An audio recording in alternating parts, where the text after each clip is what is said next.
Hi, I am Daniel and I am Creative Director at Gaming Mind Studios. Placing the signals was the most complicated part of Railway Empire 1. It worked well and allowed complex train management. However, with the hundreds or thousands of signals needed within a rail network, it was also a big source of errors. Also, placing and setting the small signals was often fiddly. In the end, users just wanted to build parallel tracks, give them a direction and divide them into segments so that as many trains as possible could use them. In Railway Empire 2, due to the huge maps, the rail network can be 5 times larger, so I would have to place 5 times more signals by hand. That's why we thought about combining signals, the automatic placing of multiple signals, and the method of defining track directions. The result is, in Railway Empire 2 you don't place signals, but you define track directions. The signals are then set automatically. This is much easier to understand, less click work and much less source to errors. One may think that the track logic and the track building is just like in part 1 plus some improvements. However, this is not true. In part 1 we reached the limits for user interaction, train logic and AI track building. To improve all this, we had to rebuild everything from scratch. Thanks to this, Railway Empire 2 offers many improvements. Bridges and tunnels can have much more parallel tracks. Switches and rail crossings can more easily be built. Stations can be extended with up to 8 tracks and flexible gridirons. Shortcuts help creating parallel tracks.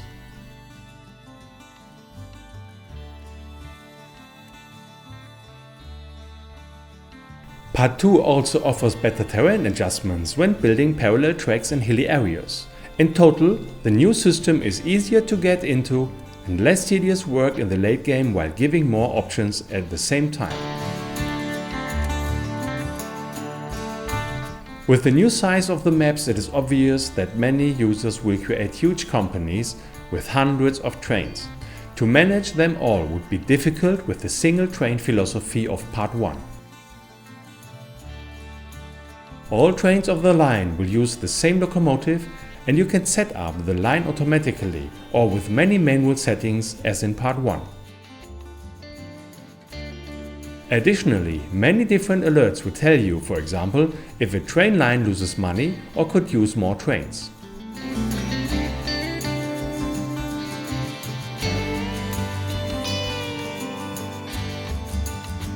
In summary, Railway Empire 2 had by far the largest budget than any other games that our studio created before.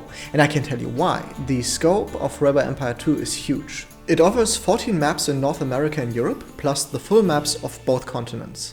The 5 chapters of the campaign offer about 20 hours of guided gameplay. There are also 14 scenarios, all voice acted, which will take you about 40 hours to complete. So, altogether, the content of Railway Empire 2 has about the scope of Railway Empire 1 with all available DLCs.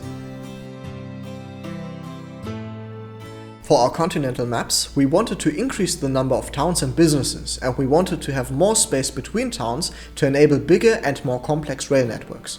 At the same time, we wanted to increase the resolution of the landscape. For this, we had to improve our 3D engine and we had to create a new level design workflow. This meant that we had to build all maps from scratch. The result is that the USA map, for example, is 8 times bigger than the All-America map from Railway Empire 1. In Railway Empire 1 we had many different stations. It was like one for each purpose.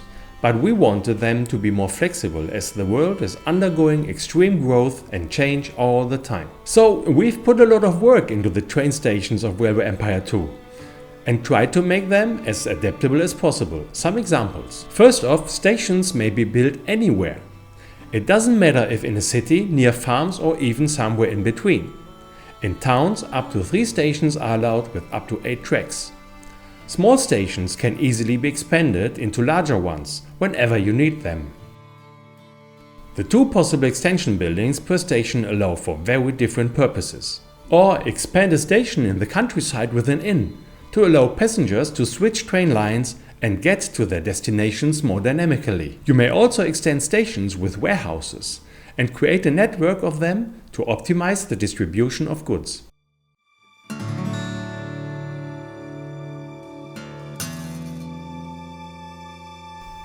Or you may add special bonuses to your city stations to optimize for passenger traffic.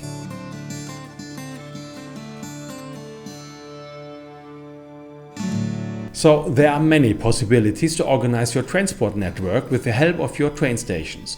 All you must do is take a decision and start building your empire.